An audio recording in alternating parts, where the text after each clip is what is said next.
Bulldozer कार्यवाही को लेकर अब जमीयत उलेमा पूरे मध्य प्रदेश का दौरा करेगी और जहां बुलडोजर कार्यवाही हुई है उन जगह जाकर पीड़ितों को न्याय दिलाने का काम करेगी।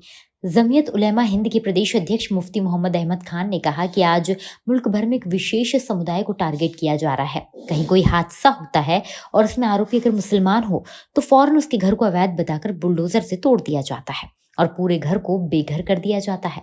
हमारे मुल्क में अगर कोई अपराध करता है तो उसको सजा देने के लिए अदालतें कायम है, तो फैसला उन्हें करने दिया जाए। मगर अफसोस की घटना की कुछ घंटे के अंदर ही कोर्ट से पहले ही सरकार बुलडोजर कार्यवाही के जरिए आरोपी के मकान को जमींदोज कर देती है।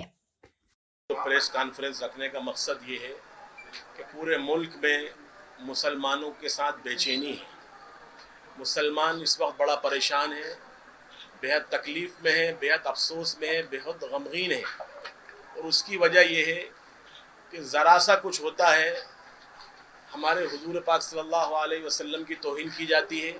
अगर हम उसके ख़िलाफ़ आवाज़ उठाते हैं तो हमारे मकान तोड़ दिए जाते हैं और मकान भी तोड़ दिए जाते हैं और ऐसे दर्दनाक अंदाज से मकानों को तोड़ा जा रहा है हमारे मुसलमानों के, यानी कि ये समझा जाता है कि कुछ बदला लिया जा रहा है।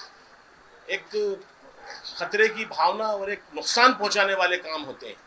तो हमने ये चाहा मध्य प्रदेश जमीयत उलमा की तरफ से कि मुल्क के अंदर अमन अमान कायम हो। हमारी हुकूमतें जो आज हैं वो अमन को बरकरार रखें, प्यार मोहब्बत को बरकरार रखें। जो काम अदालतों को करना था वो काम आज हुकूमतें कर रही हैं।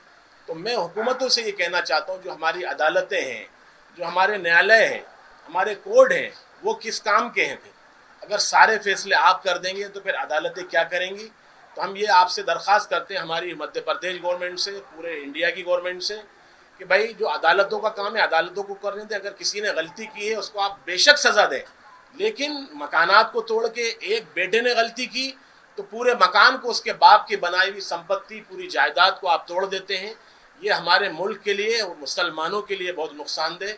तो हम हुकूमत से दरख्वास्त करते हैं कि इस जुल्म को रोकें, इस बर्बरियत को रोकें। अगर ना रोका गया तो ऐसा ना हो कल को मुसलमान रोडों पे आएँ, सड़कों पे आएँ, फिर ये होगा कि साहब मुसलमान काबू में नहीं है। तो हम ये चाहते हैं, आज मुसलमान बहुत सब्र से, तहम्मुल से काम ले रहा है, बहुत बर्दाश्त करके काम ले रहा है। कहीं ऐसा ना हो कि मुसलमानों के जज्बात भड़क जाएं, मुसलमानों का गुस्सा भड़क जाए। तो मेरी हुकूमतों से दरख्वास्त है कि इस चीज़ को समझें, हमारे साथ वो वाला सलूक ना करें, गैरों वाला। हम इस मुल्क के बाशिंदे हैं, हमेशा से इस मुल्क में रहें और रहते रहेंगे। आपस में मोहब्बत से, प्यार से हम इस मुल्क को बरकरार रखना चाहते हैं। जो पार्टियां चल रही हैं, जो मुल्क को तबाह कर रही हैं, उनका मुल्क को तरक्की नहीं दे रही, मुल्क को तबाह कर रही है, कोई कहने में हर्ज नहीं है। उन पार्टियों को अगर आज मौजूदा हुकूमत ने रोका है। देखिए, इंसान इस मुल्क का, ये नागरिक भारत का, मुसलमान और दीगर जितने भी नागरिक हैं वो भी भारत के नागरिक। आप भारत के नागरिकों के साथ जुल्म कर रहे हैं। जब भारत के नागरिकों के साथ आप ट्रेनों में बिठवाते हैं और सरकार तमाशा देखती है वो खड़ी हुई, ये कैसे हो सकता है? और जब तक सरकार की नीयत ठीक नहीं होगी ये होता रहेगा, इसको कोई नहीं रोक सकता। अगर रोकना है तो सरकार कानून बनाए। प्राइम मिनिस्टर ने आज तक कभी भी माइनॉरिटी के ऊपर, मुसलमानों के ऊपर, क्रिश्चियनों के ऊपर कभी भी कोई बयान नहीं दिया। क्या इस मुल्क के नागरिक नहीं है? 20 करोड़ मुसलमान, उसके बारे में मुझे आज प्राइम मिनिस्टर, जो सबके प्राइम मिनिस्टर हैं, हमारे इस देश के प्राइम मिनिस्टर, हम उनका मान सम्मान करते हैं। आज तक कहीं पर भी घटनाएं, मुसलमानों को मारा गया, पीटा गया, घरों को लूटा गया, बहन बेटियों की इज्जत लूटी गई, कभी प्राइम मिनिस्टर ने नहीं कहा कि ये गलत हो रहा है। ऐसा क्यों? इसका मतलब प्राइम मिनिस्टर चाहते हैं इस देश के कि देश का माहौल खराब हो, देश में नागरिक, हमारे जो मुस्लिम नागरिक हैं वो पिटे जाएं।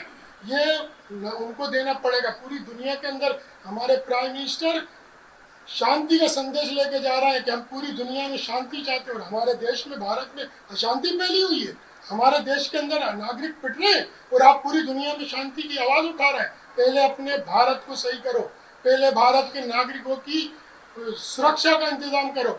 आज जैसे सरदार कह रहे हैं ना कि हमारी भी नागरिक, हमारी सुरक्षा होना चाहिए, आज मुसलमान भी कह रहे हैं हमें भी कुछ सुरक्षा के लिए तलवार का इंतजाम करके दो साहब। हम कैसे जिएंगे, हम कैसे रहेंगे हम इस मुल्क के अंदर?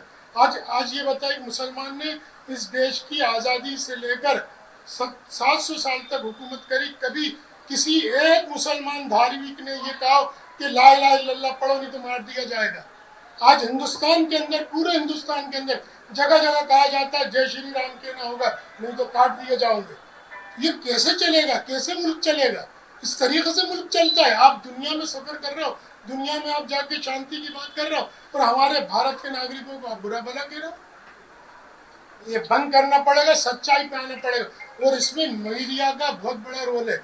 आज तो हमें रोना आता है, तकलीफ होती है, इतना मारा जा रहा है कि हम जैसे आदमी कहीं सड़क पर जाते गाड़ी रोक के कहते हैं जय श्री राम नारे लगाते। ये हो रहा हम लोगों के साथ हो रहा है, मेरी गाड़ी के साथ हुआ, मेरे बच्चों के साथ हुआ। इस तरीके से कैसे मुल्क चलेगा? ये मुल्क में अशांति फैलाने के लिए सरकारें जिम्मेदार है, सरकार उसको बंद करे, सरकार उसको, क्योंकि देखिए हमें मारना चाहती है सरकार, हमसे कह दे हम वहाँ आ जाएंगे, मार डालो हमको सबको, हम सबको मार दो, आप तो जहाँ चाहिए आपको बुला। हम तो इस देश के लिए कभी अपने मुसलमान भाई, कभी हिंदू भाई से लड़ नहीं सकते, क्योंकि हिंदू भाई हमारे बड़े भाई हैं। अगर वो हमें मारना चाहती है सरकार तो हमें पता है हम लाल परेड ग्राउंड में आने तैयार है, जहाँ गाँव वहाँ गोली मार देना।